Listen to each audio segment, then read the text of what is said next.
podcast is part of the Sports Social Podcast Network. Hello and welcome to a new podcast, The Paddock and the Pavilion with Stephen Wallace.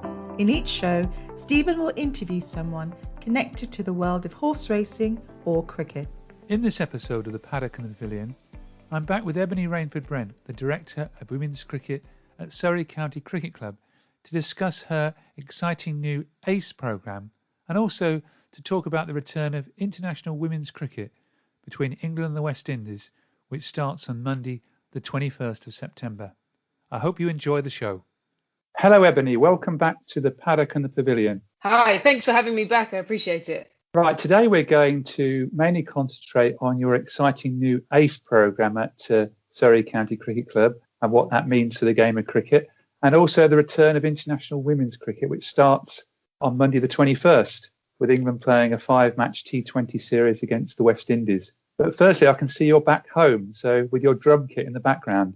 So have you been playing the drums? Yeah, well, not a huge amount, but yeah, I had a little go a couple of days ago. But yeah, good to be home. We've been in the bubble for nearly sort of 2.5 months or so, in and out. So yeah, I think I'm nearly finished with the bubble. Still got to do some stuff around the women's series, but just so nice to be home. It must take a while to unpack all the cases. Oh yeah, there's still a lot of tidying up to do, that's for sure. So yeah, I'll move that to October. Don't worry about that. Well, let's get started then with your exciting new programme, the African Caribbean Engagement. Where did you get the idea from? Yeah, so a mixture of things really. Jofra Archer made sort of his debut last year and kind of burst onto the scene in such a powerful way. And just watching him through the World Cup, I just remember thinking to myself that, he could be someone that the black community could leverage for 10 years. We knew that, many articles come out that say that the black participation at professional level was declining significantly by 75%. And so, yeah, it was between that and having a conversation with our chief executive, Richard Gould, and he'd spoken to a player called Lonsdale Skinner, who's the head of the African Caribbean Cricket Association. Between all of us, we were just like, we need to do something to try and reignite the Black British cricket community, really, especially on our doorstep, considering we were in a pretty key area in Lambeth and London. So, yeah, that was it. The plan was to get something done and get it quickly. We didn't want to wait sort of 5 years as we built out this long-term strategy, which, we want to do, but we wanted to get some results quickly. And so we decided to set up the academy and find whatever talent was out there now and give them the best opportunity to be able to make it. So, yeah, it kind of came about a mixture of Jofra Archer, conversations around the decline and just deciding let's do something. Great, because we've only actually had 3 Black England debutants since 1999. So what was the response, though, when you set up the programme? Yeah, really surprising. We just used a bit of marketing to announce that we were launching this scheme. Well, we looked at our clubs and our pathways, and there were hardly any black players. So we were thinking no one would turn up. Over 100 kids turned up, very high quality, some affiliated to some clubs and some black British clubs, and many not, but still quite highly skilled at the sport. So we then had a big response from the black community through black players, black newspapers and outlets, which were showing that there's a real interest for cricket. So what it told me is not that there's not interest out there, that cricket's not reached out to the community and engaged it. So it was, I think that was a positive, because we expected it to be really low, not to have much interest at all, and it was a complete flip opposite. And then we also found talent. An example would be one player is about to play for Surrey under-18s next week, and that's incredible to think there's someone of that standard that could play in Surrey 18s, possibly could be in junior academy in the next couple of years, and we had no clue about them. So good signs that there are players out there. This is Caro. I've seen him on the television. Yeah. No, Cairo's not going to make. No, it's not Cairo. But Cairo's the one. Yeah, Cairo's the sweetheart. He's the one that wants to play. Well, he's such a sweetheart.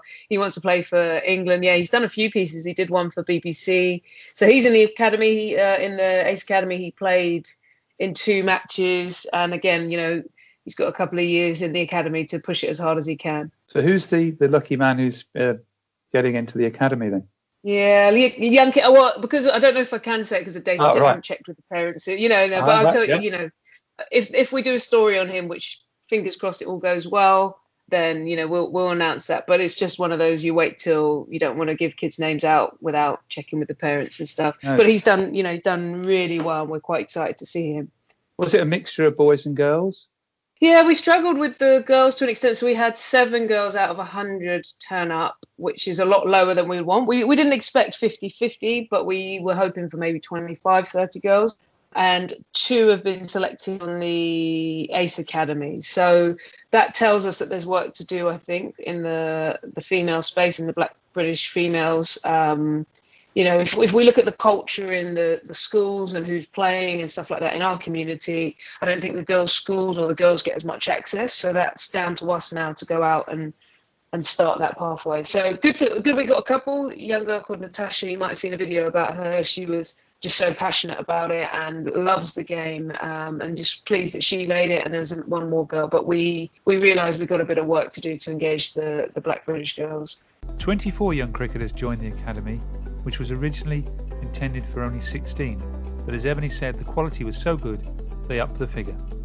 What does the programme involve? It's quite a variety as well, isn't there?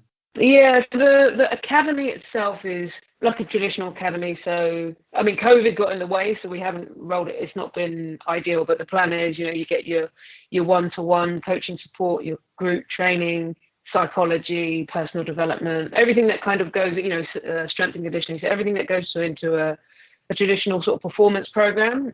On top of that, we've allowed additional budgets that are available if kids need equipment or potentially travel support, because kids might be coming from different communities. At the moment, most of our kids go to private schools with, possibly, help at home to be able to drive the kids around. But we're aware that majority of our kids are state schools, sort of 80% or so are state schools. So we've just added in an extra buffer budget, which allows support if that's needed.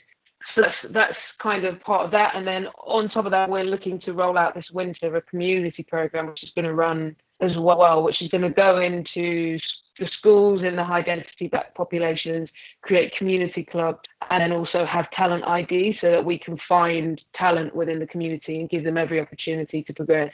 And is this something that can go nationwide to other cities like Birmingham and Manchester? Yeah, massively. My dream is, and I've had a few conversations. My dream is for ECB or, some of the bigger parties to get engaged and get involved. We've spoken to them loosely. I don't know where that will progress, but someone like them, or if not, a partner to come in, and we would support rolling this out. I think it's really easy to do. It's just concentrated effort where you take into consideration what a community needs and what sort of people they need to engage them. And the dream would be to have it in 4 or 5 cities. You think about, areas of Birmingham, Manchester, Bristol, where there are Caribbean clubs and communities playing in those areas already. So, it's a no-brainer for me to just go out and reach out and engage them. So that's the dream. That's the dream, to have it in 4 or 5 cities. I'm familiar with All Stars at my local club at March, but obviously this programme is for 11 to 18-year-olds. Are the younger children under 11, the Black community, getting involved in All Stars and the Dynamos as well, because that's important to get them to get to your programme as well? Yeah, I think so. All Stars and Dynamos are great. I think if you look at where provision is based in the UK, and I speak specifically for ours, the provision is rarely in the inner city Black communities. You might find in Surrey, All Stars might be running in, parts of the leafier parts of Surrey, Woking. Maybe Spencer Cricket Club would be the closest inner London, but you tend to find that these programs aren't running in those communities. So hence, by that nature, it's exclusive. They're great programs if they're running in the community, but they're not. I don't know where your local club is, but it depends. If there isn't a high population of diversity, then it might be a really good program, but it's just not tapping a different audience. So that's why we've decided to. And I think we could take an All Stars model and put it in Lambeth and grow it, and we would get success. But it's more about where it's placed and how you engage. Certainly, with the BBC TV coverage now, that's obviously going to help more engagement as well, with people actually seeing people on the television, people like role models and heroes, like you're saying, at Jofra Archer. Yeah, it's massive. I think that access. I heard there's a stat that all of Alistair Cook's runs were scored, behind a paywall. So I'm Sky TV or private TV. And, that on one hand, it's incredible because the amount of investment that's come from that sort of commercial aspect of investment has gone into growing the women's game and the grassroots in some ways. But I think that lack of visibility has been, really, really affected the awareness of the public. So this coming back now, this summer a little bit, we had a few ODIs, etc., and T20s and some highlight shows. But I think once the 100 and the internationals are on next summer, it's going to be incredible, a real big platform to just inspire some more kids and various backgrounds as well. Cairo that you mentioned, his hero is Joe Root, so it doesn't matter whether he sees Jofra or Joe Root. I just want him seeing some access to those players. But widening, like you're doing, the accessibility of cricket's got to be good for the game, because one of the test matches against Pakistan this summer, we had nine players who were privately educated. There was only Chris Wokes and Jimmy Anderson who'd gone to a state school. Yeah, look, I think what I think about the ACE program is it's less to do with the black community, and actually the model is who do we want to bring in the game. There's the white working class in the northeast. There's a big chunk there that I think programs with the thinking of ACE, or not ACE, but with the thinking of tapping into that community could work. As we say, the South Asian community, for example, where we are, we have a big Portuguese community in our doorstep. So what I would say is I would like each county to represent its community. So that makeup will be different. You might not have a higher population of black people in Durham, but what are the demographics between the working class, the public schools, etc. And you want it to be more reflective. So our game hasn't done as well as other sports, such as football, reaching out and making it more of a accessible sport. So I think that we've got problems around socioeconomic challenges as well as engaging different ethnicities. Well, that's the counties have certainly might not be able to afford overseas players so much. So, and we've seen in the Bob Willis Trophy they've been playing more of their sort of local players. So hopefully that will continue as well. Yeah, I think so. Local talent is the dream, right?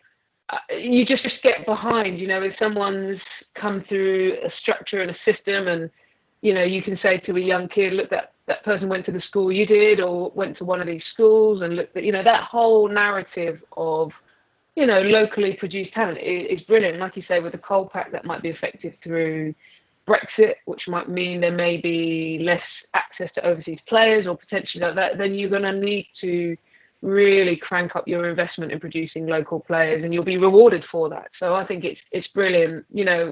At Surrey, you see in sort of the men's side, one thing I suppose we have been proud of, as well as accessing some high quality overseas, but we have seen players like Sam Curran, Rory Burns, Jason Roy, all these guys come through the academy, and I think it does mean a lot to the county when you see home produced talent.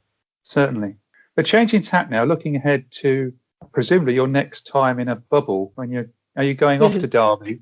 Yeah, I'll be there. I'll be heading up Monday. I think it all kicks off. So the women's series coming up. And we must really thank the West Indies for coming over, replacing the scheduled trips from South Africa and India. Yeah, I think there's two people to thank, really. First of all, the West Indies, that's men and women, for taking the first risk on both fronts, on the men's and the women's, to come to a country that, as we all know, the R rate and everything going on, especially coming from a countries where there are hardly any issues, or that takes a lot, and that's a real sacrifice. I know the men took a pay cut. I'm not sure what the women's scenario is, but it is a real boost for the game to have them to come over. So well done to them, and I think also to ECB and everybody working behind the scenes to make it happen, because it was difficult for India, who didn't make it because of their issues. South Africa didn't allow national teams to travel, although individuals are going to IPL. So it's a big boost, because if we didn't have women's cricket this summer, I think that would have signalled a really bad sign about the investment and the growth of the women's game. So it's going to make such a difference having them here. Yes, I would say we beat the West Indies this year actually, in the T20 World Cup. How do you think the series will go? Yeah, I think it's going to be interesting, because they've come out pretty much, they're coming over with their full to accept Anissa Mohammed, who's a brilliant spinner. She's not coming. But West Indies in T20 cricket are always quite scary. If they get a good wicket where they can get good timing, it's not early green in April, May in the season where the ball's moving around. It might be a little bit flatter and a little bit, some decent wickets. Derby hasn't been used a huge amount. So I think West Indies could be dangerous. Even if they don't win the series, I'd expect them to pick up two and potentially 3 games just out of their talent and their skill level. They've got the big names there, the likes of Stephanie Taylor, Deandra Dottin, Brittany Cooper. These are all big hitters that could be pretty dynamic. So England are going to have to be wary. Will the West Indies be a bit lacking in match practice? Yeah, they will be. And, England women, they would have been playing right now in this Rachel Hayhoe Flint Trophy, which is taking place. And they've also been in camps for a good while now, since June. So England will be motoring. The West Indies have been playing in their intra-squad matches, and it's never quite the same, is it? You never get that match intensity. So, I would assume maybe the first match and second match, they may be a bit rusty, a bit like we saw. I think we've even seen that with the Australian men. They've just kind of been a little bit off at times, which has seen them kind of lose 2 key games. And I think that is to do with match practice as well. So for the women, I think games 1 and 2 could be hairy, but I think by game 3, they might warm up. Yes, so the series starts on Monday the 21st, going on until the 30th of September. And the third game is on BBC TV, which will also be the first, I think, women's game on BBC since 1993. Wow, that's incredible, right? And that 1993, I'm guessing that's the World Cup. I don't know if it's the World Cup final that made it onto screen. But that just kind of sums it all up, doesn't it? How long and how far cricket's been out of consciousness. You think of what we saw with the Women's Football World Cup, which had 11 million views for their semi-final only last summer or so. And you just think about the potential audience. So even though it's just one game, we can't expect miracles from one game. What it is a sort of starting to pave that pathway for accessibility and visibility to the masses. Well, we did have 86,000 watching the World T20 final in the early part of the year. So that showed the enthusiasm for the women's game. Yeah, the game's grown massively. Yeah, I was out there in Australia at the MCG, which was just incredible to see such a packed crowd. And I think that, that's the one thing that's frustrating about COVID as such, is that it's the biggest growth I've seen. You had a packed 2017 World Cup final at Lords. We're seeing more and more stats around things like that game in 2017 was the most viewed cricket match on Sky, full stop. Men or women's that summer, 1.1 billion digital views for the ICC World T20 for the women's game. These numbers are incredible. So let's just hope that the appetite's there, and once we just start to build this platform, then in another couple of years' time, we could be inspiring more and more generations. Well, hopefully, as you said yourself, they're starting to play on better grounds as well. Yeah, I think you've got to get the right grounds for the women's game sometimes. An example would be Hove, which is maybe a 4,000 to 6,000 stadium capacity. Hove in Brighton has hosted many of the women's KSL finals, and that's been perfect because of the size has been packed. It's been a family atmosphere. But then if you have a bigger match like a World Cup final, you can pack Lords, and that's good to know. So I think we're seeing higher quality, and I think you've got to get the right venue for, the right event. But I think that's what we're seeing is just more and more access to good facilities and good quality experience. You've missed out on these better grounds and professional ladies cricket, haven't you, yourself? Yeah, we played on, we got 1 or 2 games at the Oval during my day, or internationals. We played at some good grounds, done the rounds at some really good grounds in India and, Australia and Sydney Oval, places like that. But you're right, it's another level now. The players are training at much better facilities and getting real good access. Well, thank you for that. So you're thinking England to win about 3-2, 4-1 or something like that?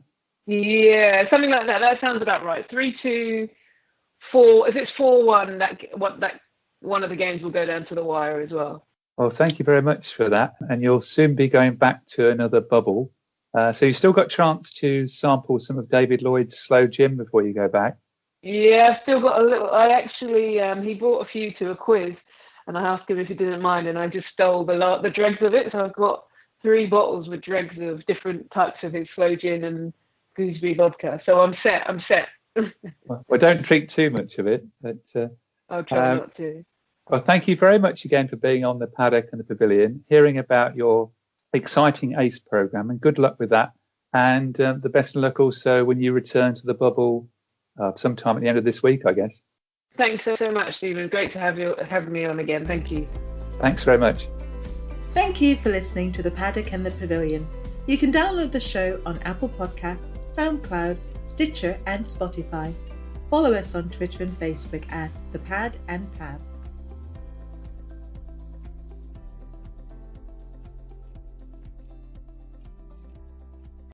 Sports Social Podcast Network. Don't forget that your skin is your largest organ, and the sun can be your skin's worst enemy. Dermatologist recommended Neutrogena products offer the ultimate protection for your skin. From makeup remover wipes to Hydro Boost Water Gel Facial Moisturizer, BJ's has your entire lineup of Neutrogena skincare products. And now through December 3rd, save $4 on any Neutrogena product at BJ's. Love your skin back and save now through December 3rd, only at BJ's.